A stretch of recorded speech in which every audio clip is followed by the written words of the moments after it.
Kanina po, nirequest ko si Ate Fe na mag-touch ng dalawang mga WMU para i-act out dito sa atin sa harapan. Yun muna, sa words of affirmation, Ate Fe, sino sila? Sige nga po. Ayan, palakpakan natin ang Lord sa buhay ng dalawang women. Magpapakita sila ng sample papaano itong words of affirmation. Mic po kayo? Mag-mic po. Mag-mic. Ay! Sa inyo daw po yan. Yan.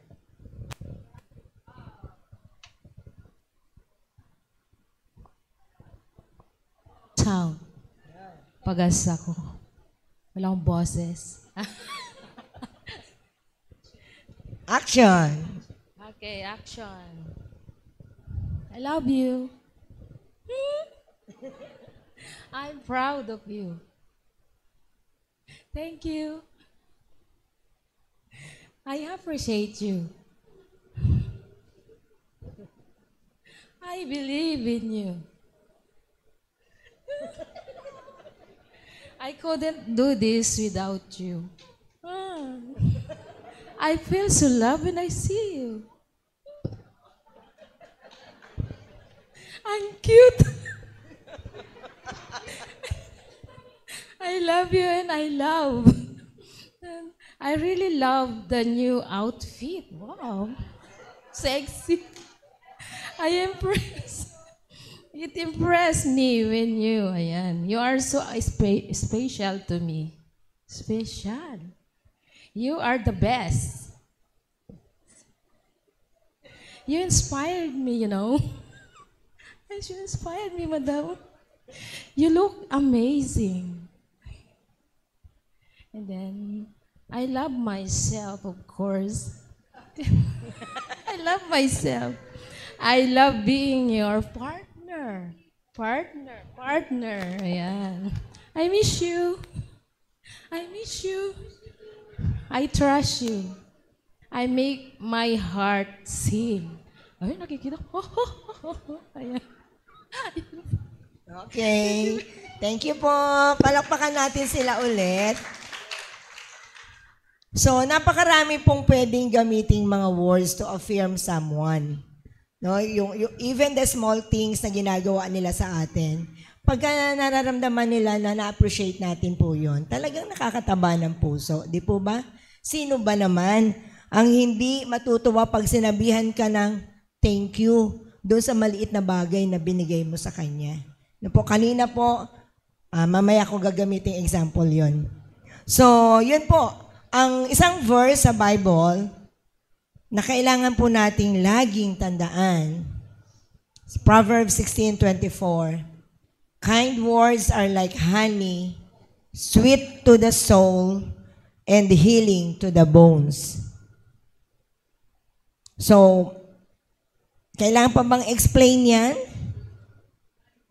So, ngayon, i-check po natin ang ating sarili. Lalo na tayong mga nanay. Sino po ang mga nanay dito?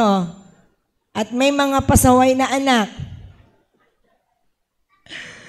Di po ba? Parang it is our nature talaga na pagka may ginawang mali, ay makakatikim ang anak ko na to sa akin. Di ba? Ayoko makiani daw baka ako po makapagsalita ng hindi maganda rito no? Pero always be reminded of that verse na ang mga mabuting salita ay katulad ng honey. Ano ba yung honey? Anong characteristics niya? Sweet. Diba? At kapag yung ganong klaseng words ang naririnig sa atin, imbis na magtampo, magrebelde, mga anak natin na yan, or even sa ating mga husband, pag may mga time na hindi natin nagugustuhan yung ginagawa ng husband natin, lagi nating isipin. Proverbs 16:24. Better use yung mga kind words para mas may dating at saka mas convincing sa ating partner o doon sa makakarinig sa atin. Kanina, as we watch yung dalawang WMU, di ba? Every time na sinasabi yung mga words of affirmation, di ba, kinikilig tayo. Maski na tayo, kahit kayo dyan, kinikilig kayo. Kasi ganun po talaga yung feeling, no? Yung mararamdaman. Kaya, yan ang number one na dapat po na makita sa atin. Bilang mga mananampalataya, hindi tayo dapat gagamit ng mga salita na hindi kakatulong para sa ibang tao o sa ibang mga nakakasalumuhan natin. Another verse po. Medyo maliit na yung Ephesians.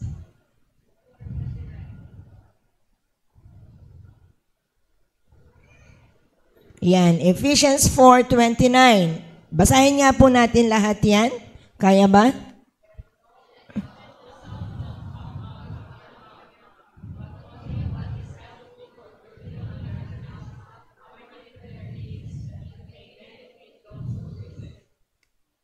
So, wag po nating hayaan na merong mga hindi magandang pangungusap sa ating mga bibig, no? Lalo na ang mga youth ngayon, no, mga kabataan, meron kayong sariling lingwahe na sa amin, parang mga adult ay parang grabe na. No? Sample sa mga anak ko po, minsan pag mag-uusap sila, tapos hindi maganda sa akin nig, sinasabi ko po, oh, watch your tone. Yung tone ng boses nila. Kasi para kasing mga mag-aaway magtatalo. Alam niyo po, sasagot nila sa akin, Mami, chill ka lang. Chill lang daw ako kasi sa kanila, baliwala yun. Pero sa akin, bilang magulang nila, ayokong marinig sila ng ganon. No po? So, etong part na to, siguro sa ating mga adult, hindi nagaano, no? Sa mga medyo bata-bata, let no unwholesome talk come out of your mouth. No, yung mga offending words, wag na natin yung O kaya meron tayong alibay na bakit naman sinasabi ko lang yung totoo. Totoo nga, pero kung hurting, wag na. Lalo na kung sasabihin nyo sa iba. No, wag na po. If you want to be corrected yung isang tao, sabihin nyo sa kanya personally. Huwag nyo pong sabihin sa iba kasi hindi naman yun makakatulong Maaaring makarating pa doon sa concerned na tao, tapos mali na yung dating. So, anong makikreate? Conflict, problema. So, better, huwag na nating iparating sa iba, doon na lang sa concerned na tao. At make sure na pag kinausap natin, remember yung Ephesians, walang hindi magandang salita na dapat lumabas sa ating bibig. Bakit po? Kasi, sino ba ang nasa puso natin? Si Jesus Christ. Yung mouth na ginagamit natin to praise the Lord, yung mouth na ginagamit natin to glorify God, to give thanks to Him, is the same mouth na gagamitin natin para magsabi ng pangit na salita o negative na salita sa ibang tao. So parang contradicting, di ba?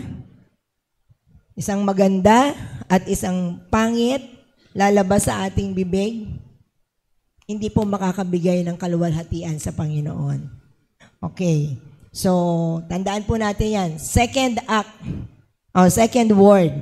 Nasaan po yung representative? The second is act of service. Sige po, mga kita nyo naman meron tayong mga instant artist dito.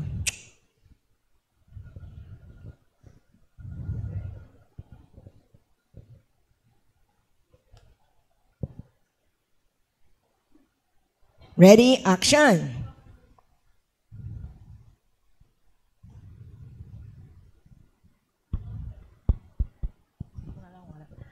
Kapatid, nais kitang bahaginan ng isang bersikulo na matatagpuan sa Biblia, matatagpuan sa John 3:16.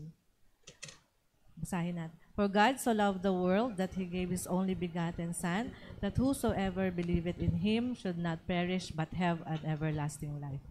Manalangin tayo, kapatid.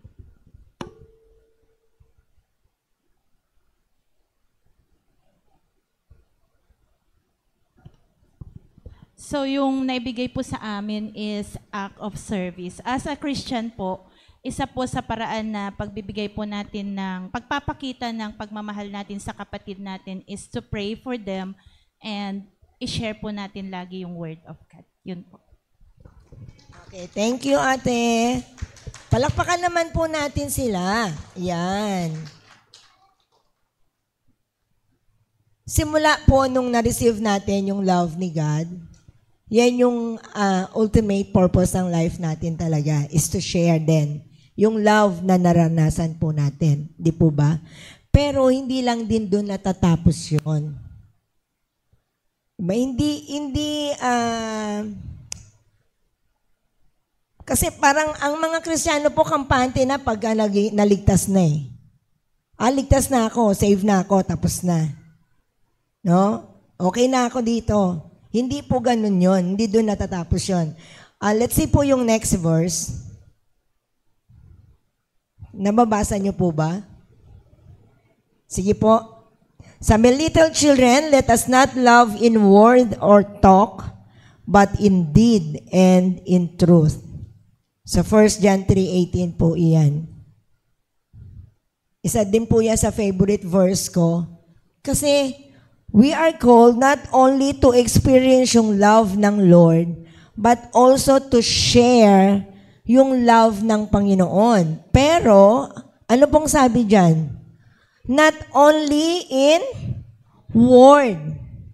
Hindi lang puro sa salita. Hindi lang puro sa pagsasabi ng mahal kita, mahal ka ng Panginoon. Anong kasunod?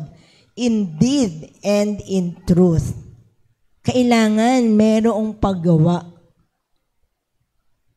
Diba? Kasi sabi nga, yung love na hindi na ipapakita sa pagkilos, baliwala, no? Patay. So, kailangan, yung love po na yan, makita at maiparamdam natin sa pamamagitan ng ating mga actions. Ang pinakamagandang example po niyan, yung merong kapatid ninyo na lalapit. Alam mo kapatid, wala na kami kasing bigas na isasaing eh. Oya mo, sis, alika, ipag-pray kita. Pray tayo. Tapos sinayaan yung umuwi. Anong nagawa? Naniniwala ako sa power ng prayer, pero nung time po na yon, na meron kang bigas sa bahay, 1 kilo, hindi na yan mabigat. I-share nyo para meron na siyang masaing that time. Di po ba? May tumakbo sa inyo, yung anak niya may sakit. O sige, pag-pray natin yung anak mo na pagalingin ng Lord. Totoo po yan. Only God can heal yung mga sakit natin. Pero the Lord will use people, medicine. Kung di iinom ng gamot, gagaling ba yun? Hindi. O pinauwi nyo na din.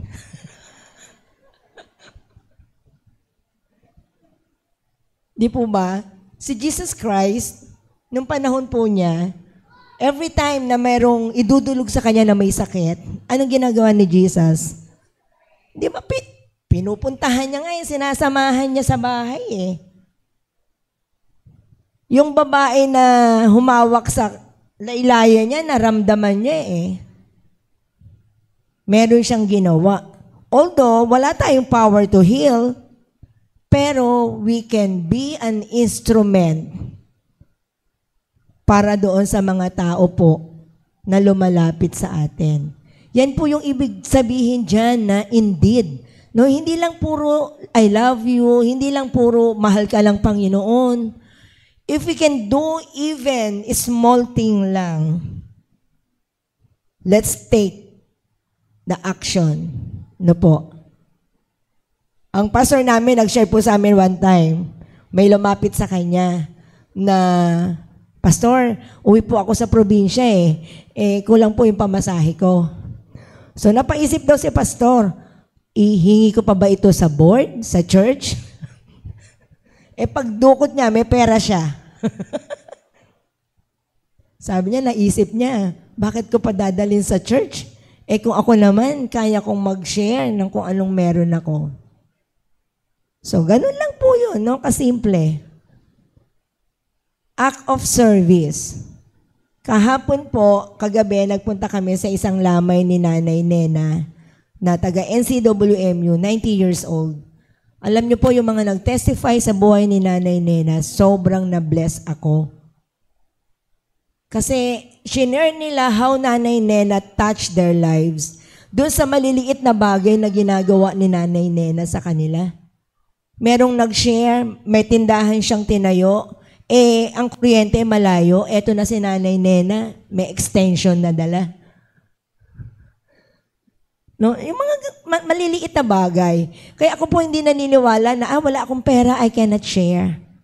Hindi ako mayaman. Hindi po ako naniniwala dyan. Kung merong kang 5 tinapay, anong ginawa po nung bata, di ba?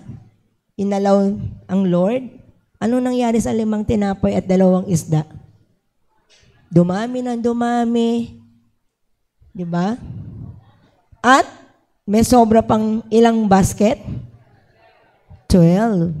That's how the Lord will bless yung little act of kindness natin, little act of service natin. The Lord will bless that. At makikita po natin yung effect niyan sa buhay ng mga tao na ating naaabot. So, wag po natin kalimutan yan. 1 John 3:18. Meron pa pong isang verse.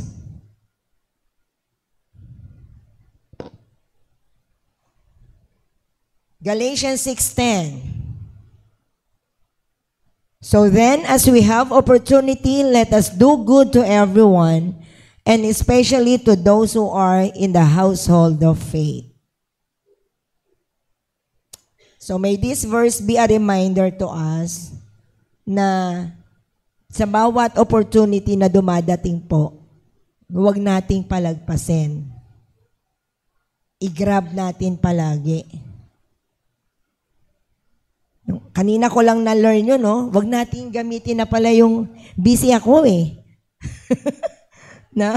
Ngayon ko lang narinig yun na pag pala inaalibay mo ang busy, parang binibigyan mo na talaga ng pagkakataon ng kaaway na mag-control ng life mo. Kasi, sabi mo, busy ka. So, wag na natin gamitin yung busy na yan. Dapat laging available sa gawain ng Panginoon. Okay, pangatlo po, na love language. Asan po yung third pair natin? Receiving gifts. Asan na po yun? Ayan.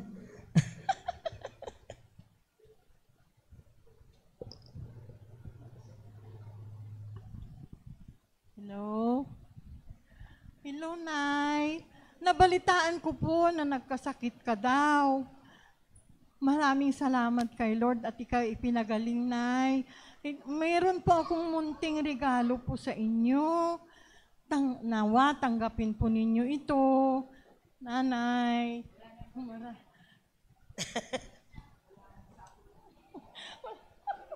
Yay! Thank you. Palakpakan po natin ang dalawang nanay. Kita nyo naman, Age doesn't matter. Kanina, sinishare ni nanay sa amin, siya daw po ay 72 years old na. Diba? Ang age natin, hindi yan, magiging hadlang para hindi tayo talaga magpagamit sa Lord. Kaya salamat po sa inyo. 77. Mali. Sa May. Oh, mali pala ako. 72, 77 na pala. Pero malakas na malakas pa po. Salamat po. Okay, receiving gifts. Sino po dito ang hindi natutuwa pag nakakatanggap ng gift? O di ba? Lahat po tayo. Wala ditong sumimangot ay unless na lang kung ibang expectation kasi. Para pag mataas ang expectation tapos ang na-receive maliit lang, hindi niya alam. Golden ring pala yun na ando doon, ano? Pero, every time that we receive gift, talagang nakakabigay po yan ng kagalakan sa atin, ng kasiyahan. Di po ba? Huwag nating ipagdamot yan. Sino po ba yung best gift na na-receive natin? The Lord Jesus Christ. So let's share. I-share natin sa iba yung love na yan. Yung gift na yan na atin pong naranasan. Ano? Hindi naman po nasusukat sa laki or sa dami. No, yung simple lang na regalo, hindi natin alam kung anong regalo niya ni kay nanay, no? Mukhang pansit. Yung props nila. Pero, kung tayo po ay grateful, di ba? Kahit ano yung ating ma-receive na yan, pagpapasalamat talaga natin. Sabi po sa Proverbs 18:16, a gift opens the way and ushers the giver into the presence of the great. Diba? Parang kahit nga may galit sa'yo bigyan mo ng regalo. Anong mararamdaman yan? Mapapahiya siya, no? Ba't ba ako nagagalit dito? Binibigyan ako ng regalo. O so anong gagawin niya? Hindi na siya magagalit sa inyo. Si Nanay Mel po, yung isang WMU namin sa church, nag-share sa amin before. Meron siyang kapitbahay na galit sa kanya. Talagang to the max, minumura siya. So, ang ginagawa niya po, every time magluluto siya ng ulam, binibigyan niya ng ulam. Pinapadalahan niya ng ulam. Mga ilang beses po yun na nangyari. Siguro, naisip na nung kapitbahay niya, na galit sa kanya, bakit ba ako nagagalit dito? Ang bait naman sa akin. Binibigyan ako ng ulam.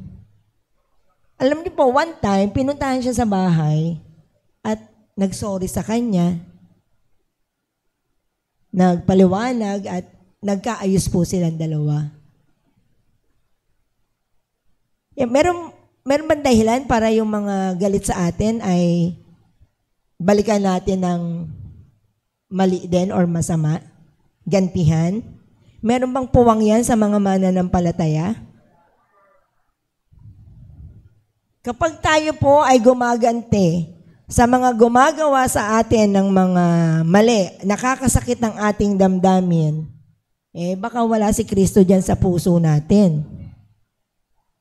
Diba? Kasi ang unang-unang magbibigay ng calmness sa atin, sino po? Ang Lord, si Jesus Christ. At siya din ang magtuturo sa atin kung paano natin yan gagawin. Hindi madali, kasi nandyan ang pride. Pero pag si pride, inalis natin, sinurrender natin sa Panginoon, si Lord ang magtuturo sa atin paanong gagawin niyang mga bagay na yan. At gusto natin kasi na makita na itong mga taong ito, ang kaibahan natin bilang mga mananampalataya. Di ba? Alam natin that we are the living testament of the Lord. We are the living Bible. Pero ang madidinig sa atin, yung salita na hindi maganda. Ang makikita sa atin, yung reaksyon na hindi maganda. Paano po natin yan i-connect sa buhay natin bilang mananampalataya? So, hindi na po tayo naman nire-require na magbigay ng malaki. Kanina po, pagdating namin, habang kumakain kami sa likod, naka-receive na kami ng gift. Binigyan na agad kami ng isang kababaihan ng regalo. Ballpen daw po, gagamitin namin pang pirma sa cheque. Ang tanong ko, asan po yung cheque? Kasi ballpen lang Pero, hindi pa kami nagkakakwentuhan, ha? Binigyan niya na agad kami. So, nasiyahan na kami. Masaya ang puso namin dahil meron nang ibinigay sa amin as souvenir. Hindi po kailangan ng marami o malaking bagay para makapagbigay sa atin ng kasiyahan. Di po ba? Basta't meron kang Jesus sa puso mo, kontento ka sa kahit na maliit na gift na ibibigay sa iyo. Kaya pag anniversary nyo sa mag-asawa, huwag nyong kalimutan. Kung nakalimutan po ni asawa natin, tayo na lang magpaalala. Wala naman po, huwag na tayong magtampo na, anniversary namin, hindi naalala ng asawa ko. E di para maalala niya, bigyan mo. O kaya paglutuan mo ng paborito niyang ulam, at saka mo sabihin, happy anniversary. O, di ba? Ando na yun. Ando doon yung affirmation, ando doon yung act of service, ando doon yung gift. Nagawa mo yung mga love languages. So, marami pong way, no? Maraming bagay na pwede nating gawin as part ng pagbibigay natin sa ating partners, sa ating mga anak sa inyong mga magulang. Pag birthday ng mama at papa ninyo, meron ba kayong ginagawang bookmark o kaya yung bang simple notes? O kaya nag-iipon ba kayo para sa birthday nila mabigyan nyo sila ng regalo? Baka hindi. No? Mag-umpisa na kayo mamaya, ha? Kailan birthday ng mama nyo at papa nyo? O, kung medyo matagal pa, you still have time. At yung gift na yon na ibibigay nyo sa kanila, magbibigay ng malaking kaligayahan. No? Okay, next po. Number 4. Sino po yung next pair natin? Quality time. Calling. Ayan na pala.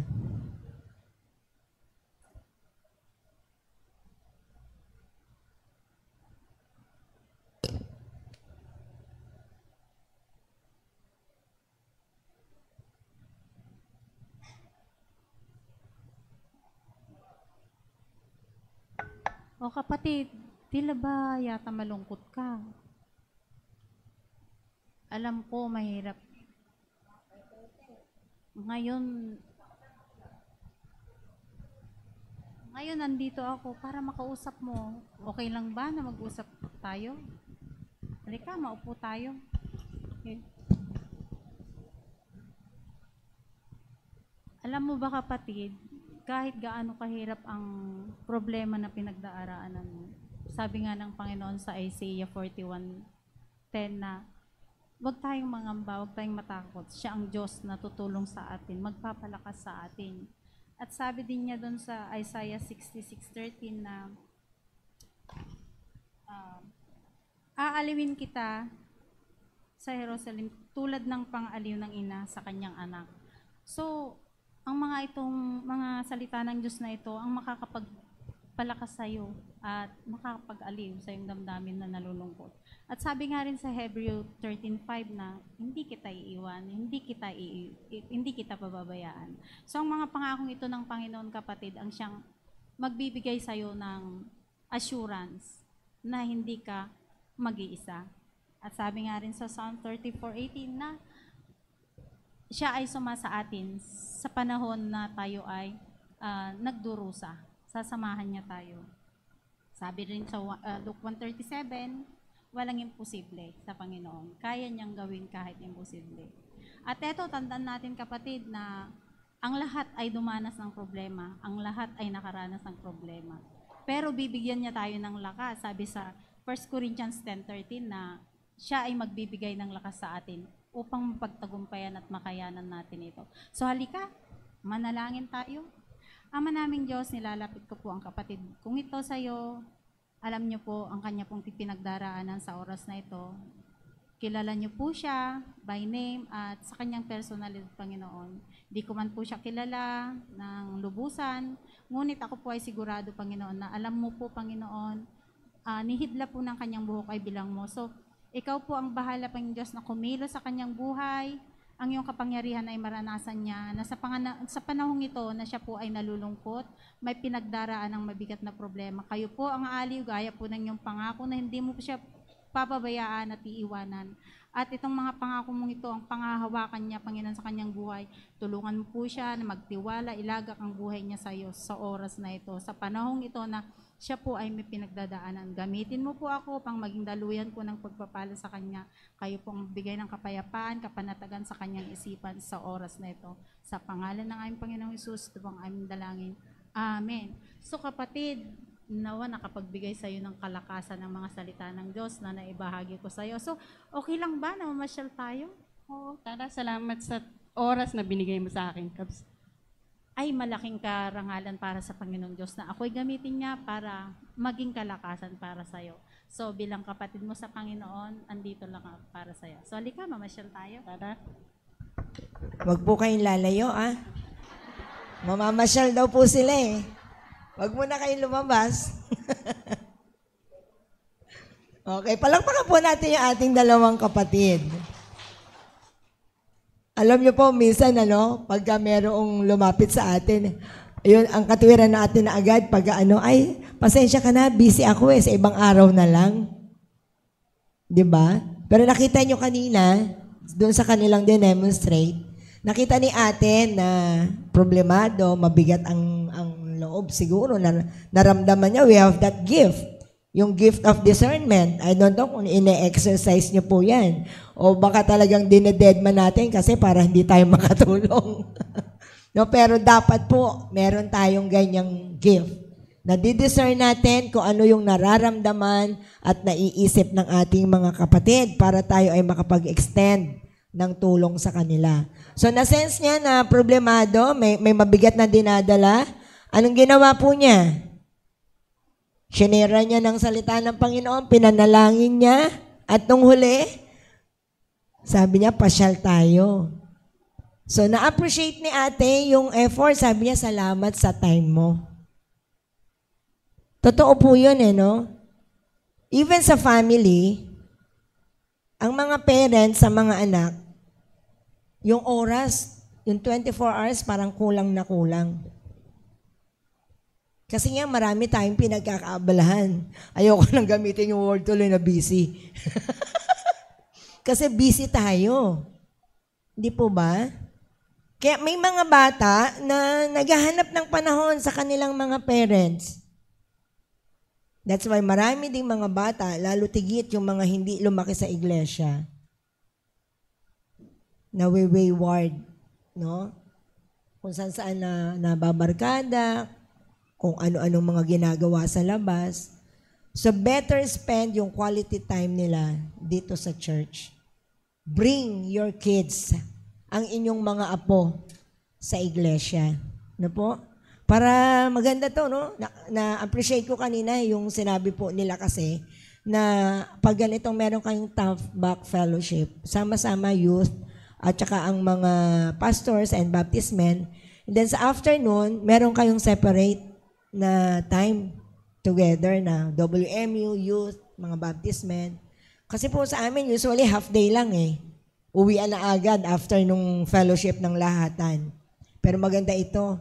Meron kayong time talaga ma-spend together with the WMU, with the youth, at saka sa mga kapastoran at mga Baptist men.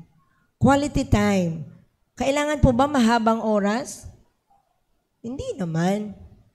Kahit po ilang minuto lang yan, spend ninyo with your loved ones, with your friends, with your relatives, co-workers.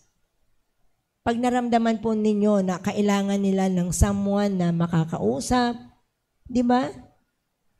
Lending ears. Huwag tayo agad mag-advise. Ay, naku kapatid, alam mo, ganyan, ganyan. Sometimes, hindi natin kailangan ng advice. Kailangan lang po tenga na makikinig sa kanila. Shoulder to cry on. So, yung presence natin will be a big help for them. Sabi po sa Ecclesiastes, chapter 3, verse 1, there is a time for everything and a season for every activity under the heavens. So kung sabi po dyan, there is a time for everything, meron bang bagay na hindi kaya ng oras natin? Di ba? Ibig pa sabihin, yung time natin is enough to do ano man yung pinagagawa sa atin ng Panginoon. Sabi, and a season for every activity under the heavens. So sa lahat ng mga nangyayari sa buhay po natin, sa bawat isa sa atin, merong appointed time ang Panginoon. Kaya wag nating sasabihin na nga yung busy ako o wala akong time. Kasi laging merong time. Pag sinabi po natin yan, wala akong time, ay we go against what Ecclesiastes 3:1 says. Sabi ng Ecclesiastes, there is time for everything. Sa lahat ng bagay. So magbigay po tayo ng quality time. Una, sa umaga, pagising, anong time ang ginagawa natin? Quiet time. Devotion. No po? Wag na wag natin yan kakaligtaan. Kasi yan ang pinaka-importante sa buhay natin. Yung ating quiet time. Sa family, sa mga anak, sa husband, sa friends, sa lahat ng mga tao, kung magkakaroon tayo ng time for them, I believe they will feel yung love ng Lord sa atin. Mararamdaman po nila yun sa kanilang puso din. Okay, number 5. Last pair natin, physical touch. Nasaan na po yun? Nasaan na po sila?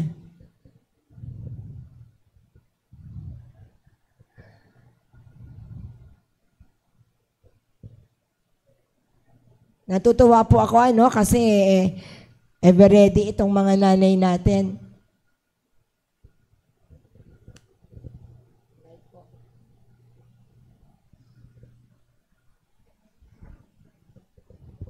Action. Kaya mo yan, sis. Hindi bibigyan ng Diyos ang problema kung hindi mo kaya. God is good all the times. Sis, mahal na mahal kita namin ng Panginoon. Okay. Palakpakan po natin sila. Nakakabigay ng comfort, di po ba, pag mayroong tatapik sa balikat nyo? Pero wag yung gagawin sa lalaki yung kung kayo ay kababaihan.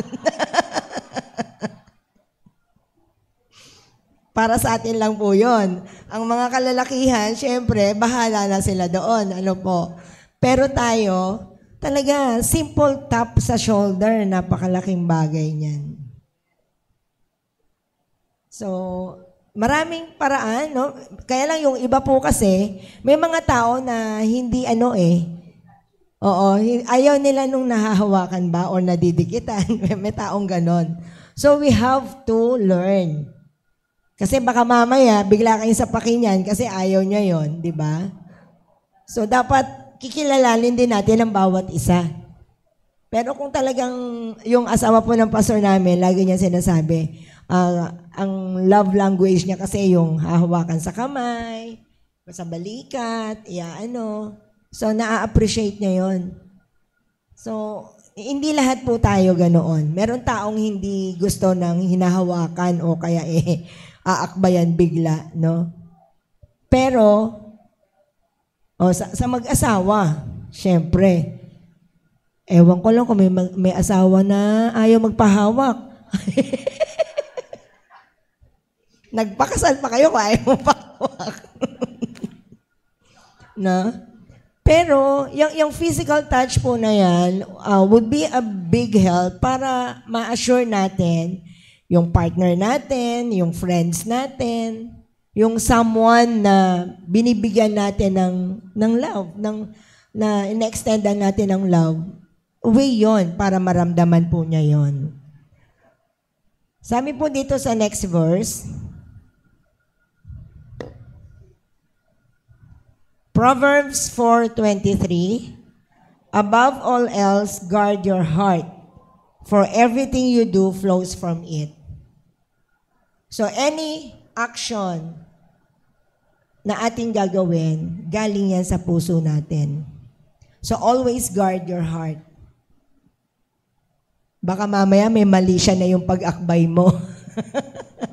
No, kaya nga wag sa lalaki kung babae tayo po. At kung lalaki naman, wag sa babae.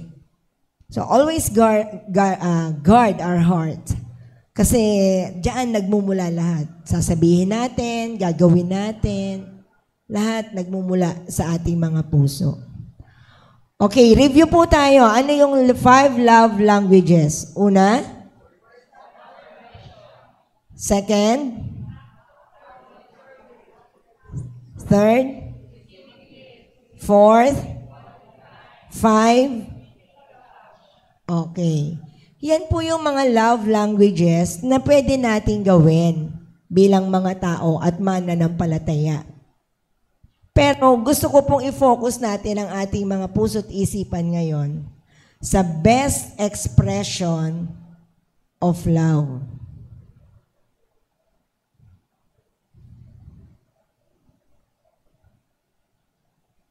This expression of love can never be given by us. Hindi natin yan kayang gawin. Because only Jesus did yung expression ng love na yan. Of course, ang love nagmula sa Panginoon, sa Diyos Ama. At yung pagmamahal, di ba, sa John 3:16, sa pagmamahal niya sa sangkatauhan, sino pong ibinigay niya? Si Jesus Christ. And the best love language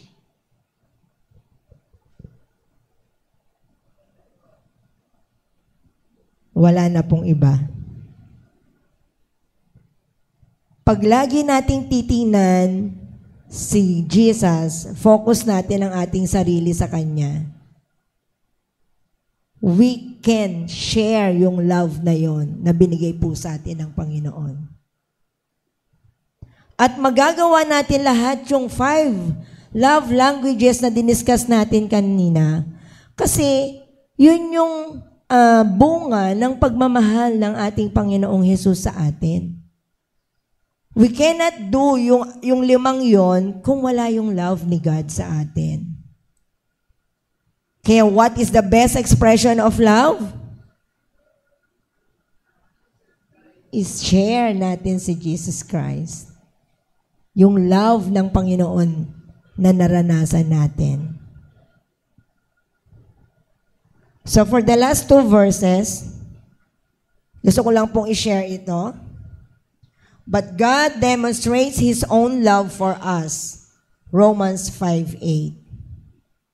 Ang kanyang kamatayan doon sa cross, ang pinakamaganda, pinakadakila, at pinaka-best na expression ng pagmamahal sa sangkatauhan. At sa John 15:13, sabi po, greater love hath no man than this, that a man lay down his life for his friends. Yung pagbibigay ng Panginoong Hesus ang kanyang buhay doon sa cross ng Kalbaryo, pinakadakilang pagmamahal na ipinaranas niya po sa atin. So in closing, let us share the love that we receive from God through our Lord Jesus Christ. To others, especially to the lost ones, to those who are in need, and to those who are difficult to love. Minsan, pagkakaibigan natin, pagpamilya natin, pag gusto natin, pag gumagawa ng mabuti sa atin, pag may ginagawang tama sa atin, madali natin silang mahalin. Di po ba? Pero itong mga tao na nagbibigay ng sakit, sama ng loob, problema, ng aaway sa atin, hindi po ba nila deserve yung love ng ating Panginoon? kailangan din nila. Deserve din po nila yon. At paano nila yan mararanasan? Sa pamamagitan po natin.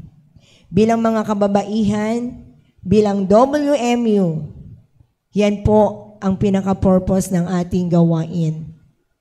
Be a missionary sa lahat ng mga tao na atin pong nakakamingle, nakakasalamuha sa ating buhay.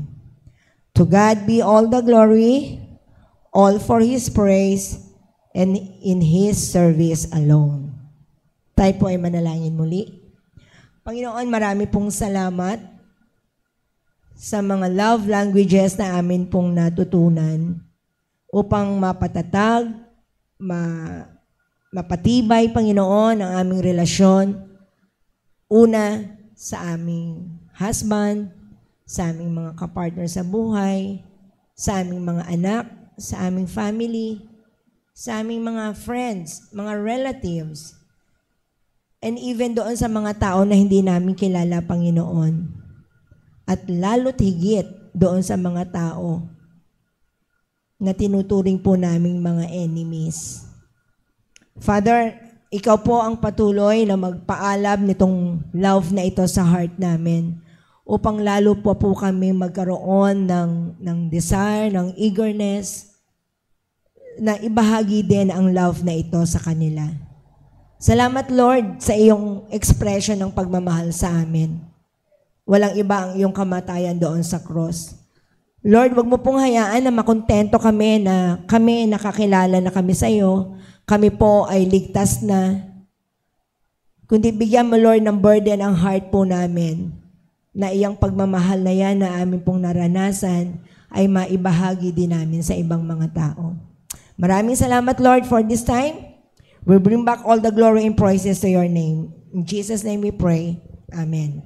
Magandang hapon po.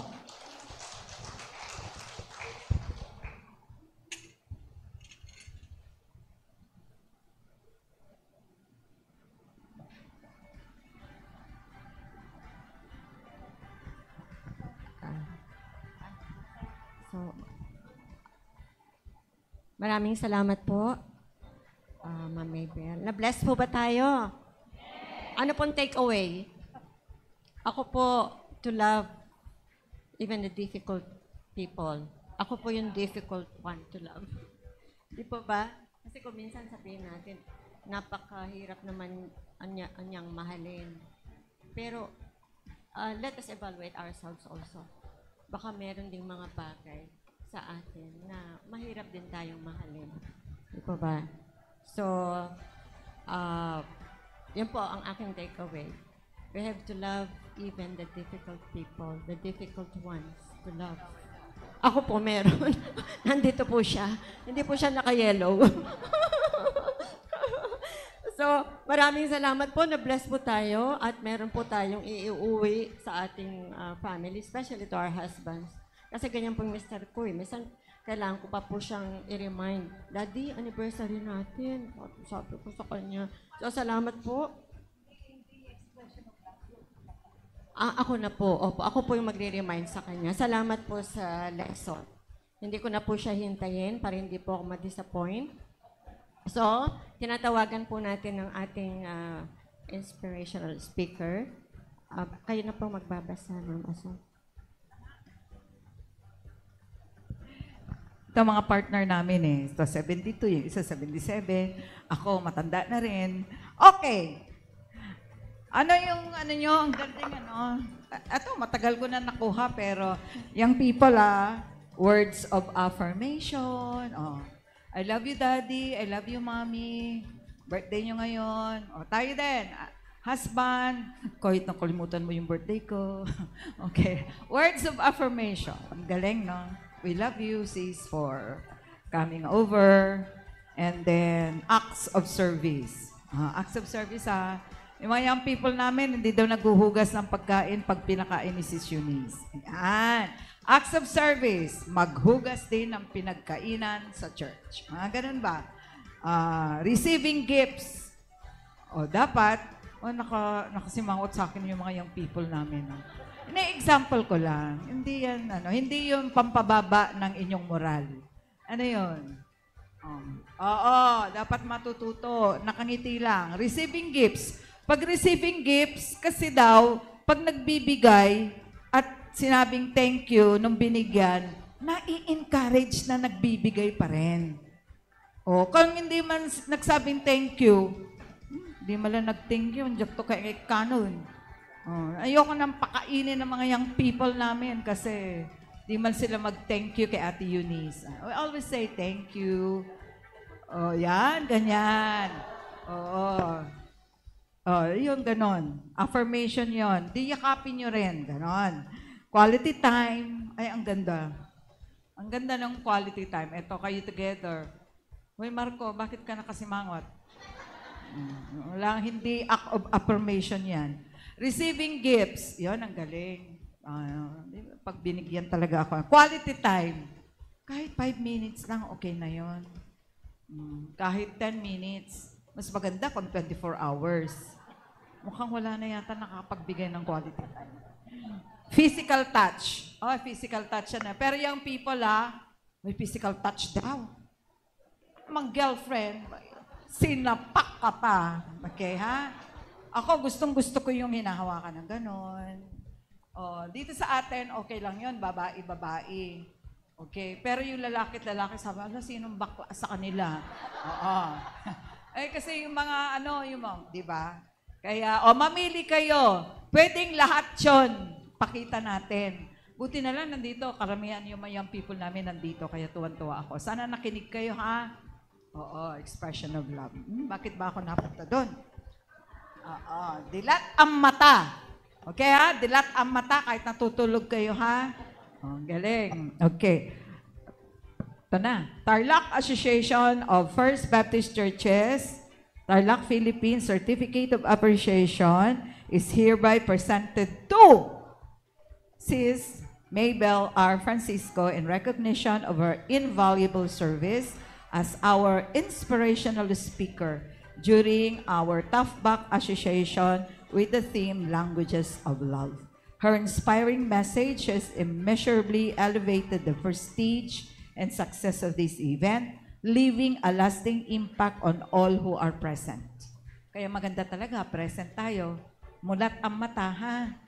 Okay, given this 8th of February and the year of our Lord 2025 at Maligaya Trinity Baptist Church, Tarlac City. Signed, Reverend William G. Garcia, our moderator, and Maria Fegal Bodores, our WNU president. So, ikaw pala ang magbibigay.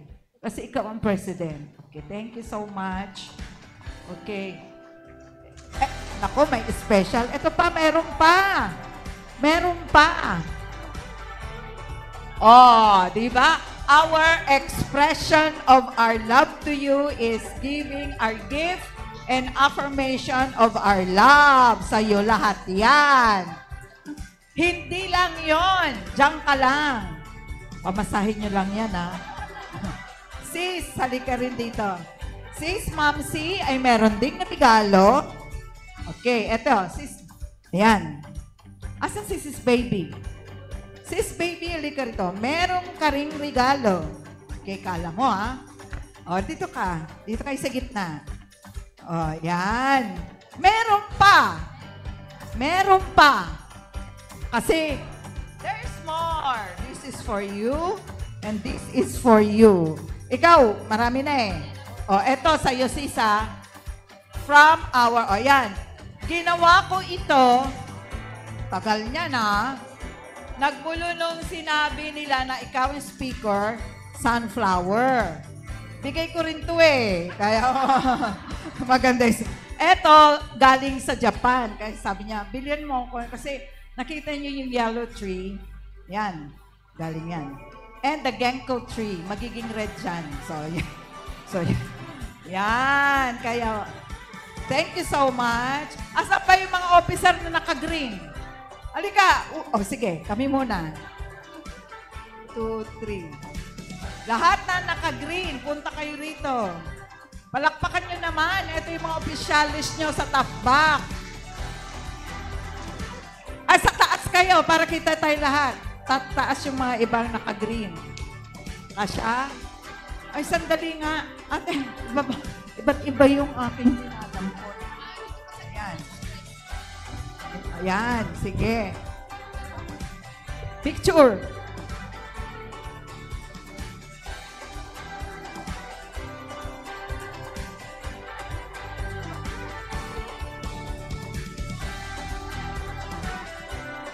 Palakpakan yung ating, thank you very much, sis. Short but quality time. Okay. Yan, paano yan, sis Maybel? Pahingi po ng isang mas malaking supot para kay sis Baby, hindi kasya yung kanyang ano. Ayan. Mat po. Nandito na ba yung ating mga kapastoran? Di ba yata sila tapos ang meeting? Tapos na kayo? Okay. Sis Maybel, thank you. Na-i-announce na namin. Sige, i-announce mo ulit. Okay, excited lang po akong i-announce. Siguro iiwan ko na kay Ate Faye yung ating poster sa ano para meron na. Yung sinend ko sa inyo, ma'am. Mabuti. So, yun po. This time, hindi man po tayo nagkaroon ng pagkakataon na gawin ang ating convention sa Baguio dahil may schooling pa po doon sa PBTS. At meron po naka-schedule doon ng April 23 to 25.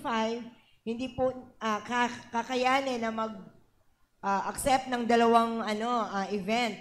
So, we tried to look for another venue at praise God, mas malapit dito sa inyo. Dito lang po yan sa May Candaba, Pampanga.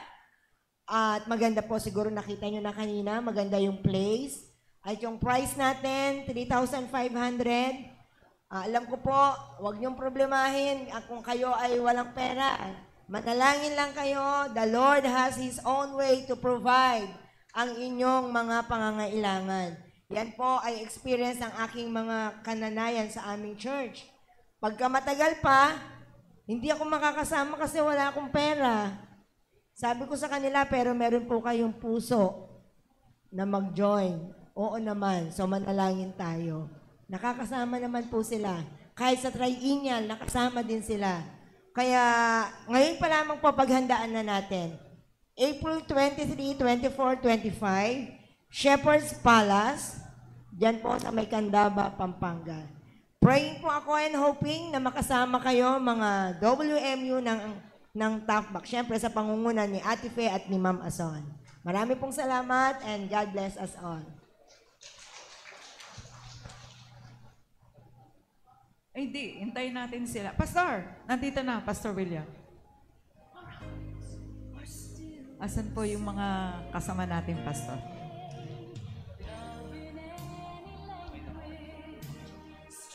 Sige po, maraming salamat po.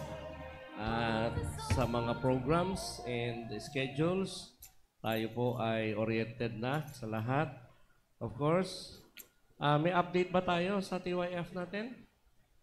Any update? Shall we continue your fellowship on February 25? Hindi yata. Sinabi. Walang update. Nagmi-meeting pa sila? Hindi pa sila tapos? Mukhang parusahan ng meeting nila.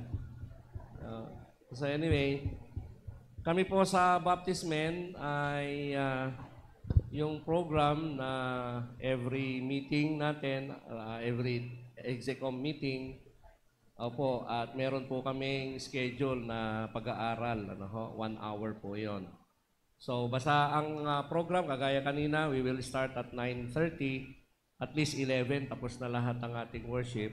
So, 11 to 12, magkakanya-kanya po tayo, no? For WMU, young people, and mga men. Kasi gusto rin po nating maturuan yung mga kalalakihan po natin na ma-establish po yung kanilang stand, doctrinally, and paano po yung pag-share. So, yun po yung aming pinag-usapan. Tuturuan po natin yung mga kalalakihan how to help the pastors in sharing the gospel, at saka yung pagtayo nila sa loob ng church na mga homegrown. Kasi mas gusto natin, kaya kanina sabi rin namin, mas maganda po na ang mga tatayo sa atin, mga homegrown talaga. Pag kukuha ko kasi tayo sa labas, minsan sila pa yung manggugulo eh. Kaya at least kung nasa loob na, di ba? Hindi na manggugulo yan dahil naintindihan niya yung sitwasyon ng simbahan. Sabi ko nga po, for 28 years namin dito, naranasan po namin. Nag-alaga ako ng hindi nagmula dito. O yan, ginulo lang kami. Natakot ako noon that time, pero sabi ko, hindi, we will continue. Then we started teaching our and train. I equip the young people and the men and the members. So, nag-grip naman po kami ngayon. At least, pag nag-start tayo ng mga mission natin, may tao na tayong ilalagay. So, we have 8 missions ngayon and may mga pastor na po yan na mismong galing dito sa simbahan. Dahil ako na pong nagturo sa kanila with our Bible school. So, ganun po. Kaya yung mga men natin, we encourage the pastors kanina rin to at least invite. Basta kayo po, alam ko, ang programa nyo WMU, kahit ang convention, talagang sabi nga ng mga kasama namin sa board, paano nagagawa ng WMU yung ganun? Sabi ko, siyempre, yung powers nila, iba eh. Iba yung powers ng mga WMU sa mga, kami po, mga men, minsan lang po kami nag-fellowship. Hindi na naulit. No? Ang dami namin noon, 800 plus kami. First and last. Maximizing manhood. Yung maximizing, nawala. Ang ganda-ganda ng aming umpisa. Yung sumunod na taon, hanggang ngayon. Kaya po, idina-download po natin ngayon, kasama po ng ating mga regional directors. We had already our meeting last week na i-download po yan sa mga churches natin to encourage baptismen, to organize our baptismen in our association.